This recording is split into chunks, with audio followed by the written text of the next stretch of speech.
The F4 Spanish Championship 2026 began at Circuit Ricardo Tormo in the picturesque city of Valencia. As always at the beginning of a new season, it's a blank sheet of paper. With 35 drivers on the starting grid, 26 of which being rookies, it's a brand new chapter for them all. And with epic racing ushering in new technology and a familiar calendar of great racetracks to play on, 2026 is set to be a classic. Vivek Kanthan scored the first pole position of the year in qualifying, with he and Griffincorp teammate Noah Montero expected to be strong. But over at MP, Dutchmen Rocco Coronel and Casper Schormans are also expected to bring speed and determination into the title fight. Cool conditions greeted the drivers as they prepared to line up for the first race of the year. This is always the most tense moment of the campaign. Questions will be asked. Who will be fast? Who will make mistakes? And who will keep their cool under pressure? Only time will tell. The cars are released to make their way to the starting grid, with Canthan ahead of Coronel and young Aleix Pineda showing his potential near the front. But the first appearance of the safety car would come seconds into the season, as Rodrigo Martinez would spear into the gravel trap. On the restart, as the new Dallara Stradale safety car peeled into the pits, Canthan tried to break the toe of Rocco Coronel, as Aleix Pineda waited for his own moment to pounce. While further back, Casper Schormans was already turning up the heat to put Englishman Nathan Tye under scrutiny. A clean break from Canthan gave the American a hearty advantage, but there would be agony to come. The new track limit system would put everyone under the watchful gaze of the race officials. 3 limits breaches receives a warning flag, 5 breaches results in a penalty. Coronel was just keeping Pinera honest, whilst Griffincorp star driver Canthan pulled away in the lead, and the Technicar team tried to keep calm with a potential podium on the way. A tame race ensued, with little to be concerned about, unless you're Vivek Kanthan. It would transpire that despite pulling clear of the pack, he would receive a penalty post-race for his continued breach of track limits. So it was obvious for all to see that he was quick, but he had become the first big victim of Epic Racing's new upgrades in race control. That would give Rocco Coronel his first win of the season, and made him the first rookie to do so in the very first race of the year. But on paper, he had been beaten fair and square by the Griffincorp by Campos Racing Squad, and their boy wonder, Vivek Kanthan. As the New York City Flyer danced across the line, the writing was now very much on the wall. And despite what many would describe as a lucky win for MP Motorsport, you only needed to look at the data on the lap charts to know the true story.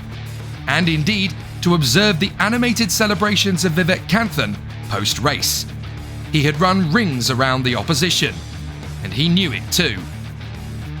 With another race later in the day, there was another chance to catch the American, but on his current form, he was already looking very hard to beat, at least here in Valencia.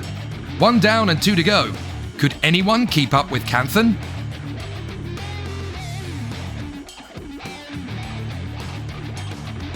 If race 1 had been a calm affair, race 2 at Valencia was anything but calm. The cobwebs were now well and truly dusted off, and the drivers and teams now knew what to expect in the shorter second race of the weekend. So, off to the grid they ventured. With the grid decided by the second fastest laps in qualifying, it gave new boy Aleix Pineda a first pole position in the very first weekend. But there was no doubt the Technicar star would be chased down relentlessly heading into turn 1. Lights out, and Rocco Coronel grabbed the lead with a better start, and soon Pineda was dealing with Canthan. At the Nico Tirol corner, neither was prepared to yield, and it was Canthan who pirouetted around. To make matters worse, Andrej Petrovic had no time to react and collided with the American. Incredibly, the incident wasn't over, as poor Pablo Ricobono was unsighted behind another driver, and the halo on the car saved him from certain injury due to flying debris. The race would be red flagged and restarted, with Coronel looking good for a clean sweep of Saturday victories, as Canthan's Griffincorp was escorted back to the garage. First task for Coronel at the restart was to break the toe from Pineda, enough to be comfortable up front, and as he led away, it was now his race to lose. After the chaos of the initial opening lap, the drivers had clearly learnt how easily things can get away from you, and settled back down into a rhythm once more. Coronel would lead Pineda and Montero, and that was how it remained up front. But further back, there were battles galore and several incidents in the main pack, created by lockups, track limits breaches, and the tyre degradation thanks to increased temperatures since February. Some drivers were getting the balance right, and some very wrong. Red Bull Junior Coronel handled the race with the ease of a veteran, whilst behind Pinheiro and Montero, a mature drive from Ty Fisher and Jensen Burnett was keeping the Canadian flag prominent at the front of the field. Time had run out to challenge the Dutchman, and despite only crossing the line a car length or so ahead of Pinheiro and Montero, it was a jubilant Rocco Coronel that claimed his second win in a row. And this time, it wasn't going to need a steward's decision to make it happen.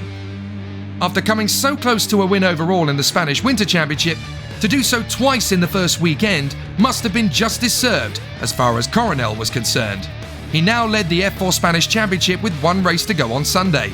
Could the unthinkable actually happen? Could the Dutchman grab his first hat-trick on the same weekend he'd bagged his first win? The only way to spice the action up even more heading into race 3 was obvious: add a dash of rain. Intermittent showers would plague both qualifying and the race.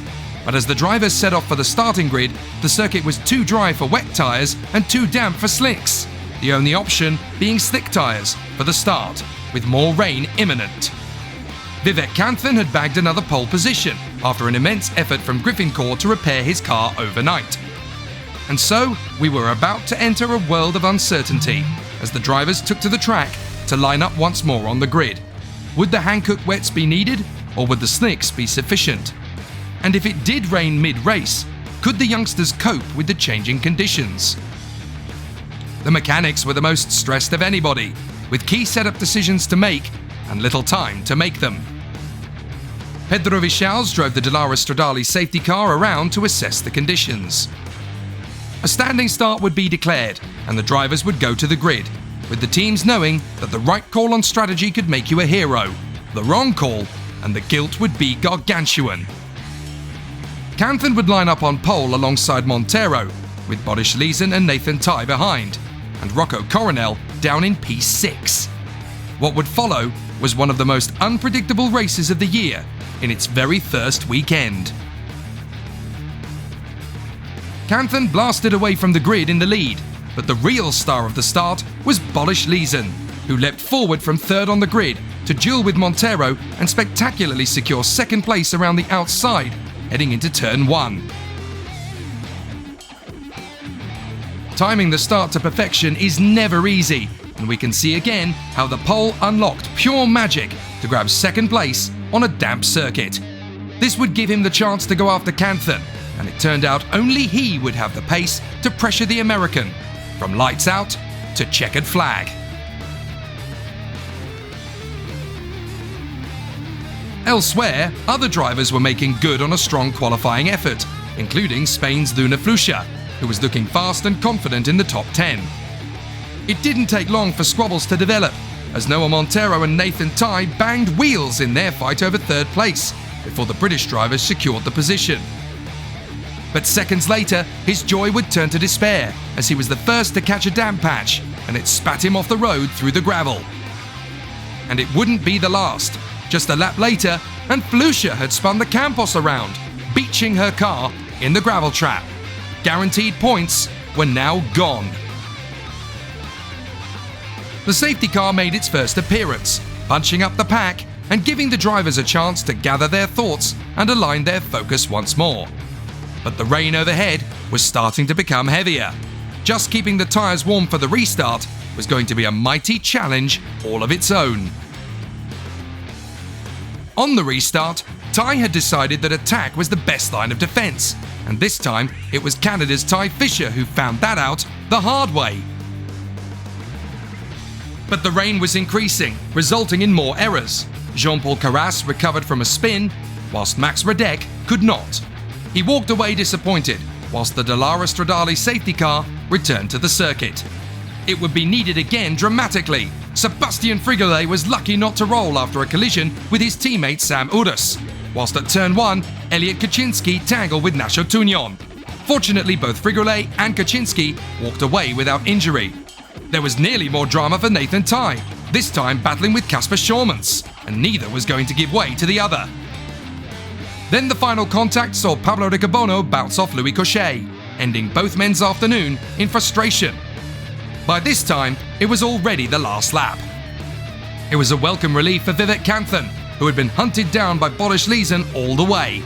But it was Canthan who bounced back magnificently, and after the dismay of Saturday, Sunday was truly glorious. The American had recaptured his form and proved again that when everything is in his favour, the Griffin Corps star won't give away the chance even with rain to threaten the momentum. And by his own admission, he had put race 3 to bed in style. So on a damp podium, it was Canthan, Legion and Montero who were celebrating. It's now game on in the F4 Spanish Championship, which will descend on Portimao in Portugal on the first weekend in June.